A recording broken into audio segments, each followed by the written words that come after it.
జోగ్గాడే చిన్ని నాయన cinema success meet జరుగుతుంది. ఇప్పుడు లైవ్లో చూద్దాం. భోజనంలో కూరలో ఉప్పు లేకపోతే తక్కువ అయితే ఎలా కొంచెం ఉప్పు ఎక్కువ వేసుకుని తింటాం. అప్పుడు కొంచెం అటువంటి అన్ని జల్లి రీషూట్స్ చేసి దాన్ని సెట్ చేసి డిసెంబర్ ఎండింగ్ కల్లా రెడీ అయింది. And I'm confident 100%. మా టీంని నేను ఎవరిని అడిగినా, సార్ మీరు సంక్రాంతి మాత్రం వద్దు చేయకుండా మాత్రం వద్దు, రిలీజ్ చేయండి అని అందరూ నాకు ఎంకరేజ్మెంట్ ఇచ్చారు. ప్రతి వాళ్ళు టీంలో అంటే అంత గట్టిగా ఉన్నారు మా టీము. ఒక్కళ్ళు కాదు, ఇద్దరు కాదు. నేను ఒక డైరెక్టర్ గురించిను, మ్యూజిక్ డైరెక్టర్ గురించి వాళ్ళని గురించి మాట్లాడట్లేదు.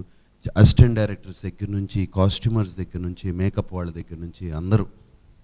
ఎందుకంటే అందరికీ కథ తెలుసు, అందరికీ ఏం చేసామో తెలుసు.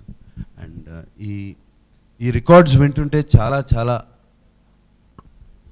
అంటే very happy, very very happy.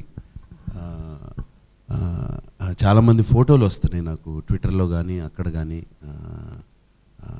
ఆ లైన్లో ఒక ఫుల్ ఫ్యామిలీ 60-70 ఏళ్ల బామ్మ నుంచి 5 ఏళ్ల మనవరాల వరకు ఫుల్ ఫ్యామిలీ ఆ లైన్లో నుంచుని ఉంటే చూస్తాక చాలా చాలా సంతోషంగా ఉంది.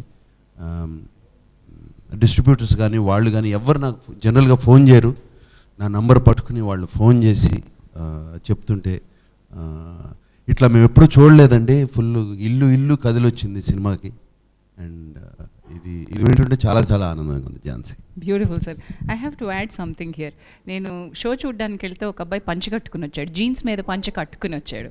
అండ్ దెన్ అది చూసి మా అమ్మాయి రెండోసారి వెంటనే సినిమా చూసి ధోతి ప్యాంట్స్ వేసుకుని సినిమాకి వచ్చింది అమ్మాయి. So that's the impact that Bangarraju has over the youth. Yes, I think Jhansi ఈ పంచికట్టు ఇది అనేది చాలా రోజులైంది చూసి చాలామంది. అండ్ అది ఎంత ఫ్యాషనబుల్గా ఉంది అని అదొక ఫ్యాషన్ స్టేట్మెంట్ అయిపోయింది. నాకు తెలిసి ఇది డెఫినెట్గా చాలామంది ట్రెడిషనల్ ఫంక్షన్స్కి అటువంటి వాటికి ఇప్పుడు కట్టుకోవడం మొదలు పెడతారని నాకు నమ్మకం. ఎందుకంటే నేను కట్టుకుందాం అనుకుంటున్నాను. అంతగా బాగా నచ్చింది సినిమా అయిన తర్వాత. డెఫినెట్లీ యూఎస్లో ఆ సాంప్రదాయం మొదలైంది, మిమ్మల్ని చూసి ఇంకొంచెం గట్టిగా ఫాలో అవుతారేమో. ఆల్రైట్, టు అవర్ మీడియా మిత్రులు, ఇక్కడ మైక్ ఇక్కడ పాస్ చేయండి సార్. సార్ మైక్ తీసుకుని అడగండి.